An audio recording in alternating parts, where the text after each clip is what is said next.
Oh, by the way, I want to applaud that Rachel Maddow. I wish I could play this for you. It's 5 minutes long, though. She did a piece about BP oil spill. And it turns out the same characters had an oil spill. I should play it for you. Well, you know what? There was also a big article. It's not only BP. There was a big article. I think I think I was reading the Denver paper. Oh. And they talked about how in Nigeria they do this offshore drilling, and there's just oil everywhere. They don't even care when these oil leaks happen. They don't understand what we're making such a big deal about. They stopped getting shrimp out of the water years ago. Check this out, and though. Nobody cares about the spill. Check out this Rachel Maddow piece. Maybe I won't play the whole thing. It's a little dry, but it's really good. In Alaska, the pipeline has been repaired. Oil is expected to flow again today. But that crack that developed Sunday allowed 1,500 barrels of crude oil to escape. 700 barrels recovered. And in the Gulf of Mexico, oil workers are trying to handle a much larger oil spill.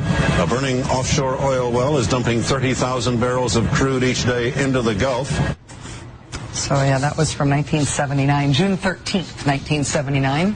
That NBC News anchor reporting on a pipeline spill in Alaska on the same day that an oil well was leaking out of control and burning in the Gulf of Mexico. 31 years ago, in June 1979, an oil well called the Ixtoc blew out in the Gulf of Mexico. It started spewing thousands of barrels of crude oil into the Gulf every day. And it's not just the disaster itself that should sound familiar to you, it's also the techniques that they were using at the time to try to contain the spill. Airplanes are to be used to drop chemicals on the oil, but there is a shortage of aviation fuel down there. The workers are also putting up a mile-long boom. They're putting it into place. They're trying to contain the oil slick in the Gulf of Mexico. Chemical dispersants being spread across the Gulf by plane, mile-long booms being set up to contain the oil slick on the surface. If you close your eyes and you just listen to these news reports from 1979, you would be forgiven for thinking that you had flipped on the news today. The Ixtoc rig erupted in the middle of the night in 1979 in June as it was drilling for oil in the Gulf of Mexico. The drilling was being done by a company called Sedco. Sedco later became known as Transocean, the operator of the rig that blew up this year in the Gulf of Mexico. You believe this? So it's history repeating itself. This has all happened before in the Gulf of Mexico.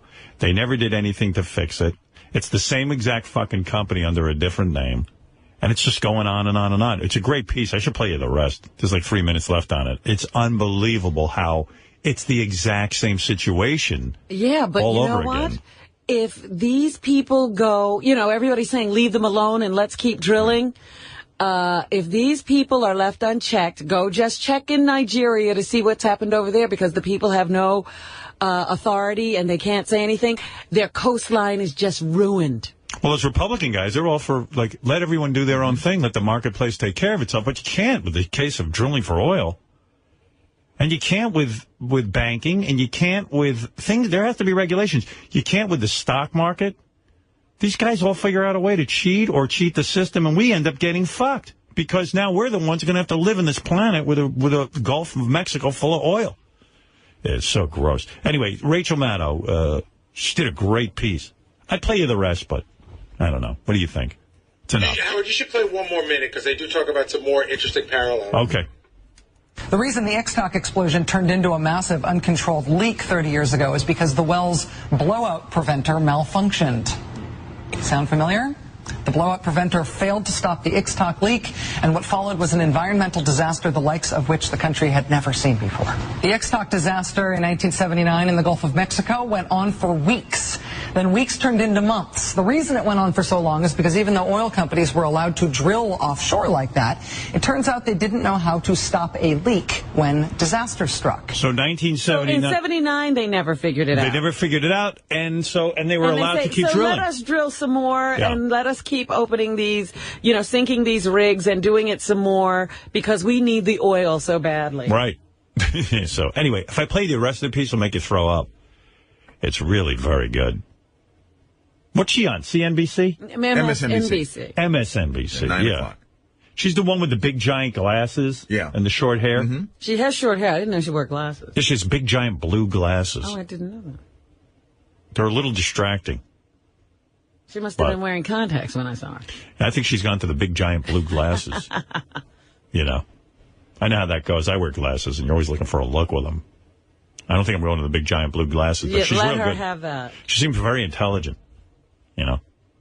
Anyway, let me take a break and get Cindy in here.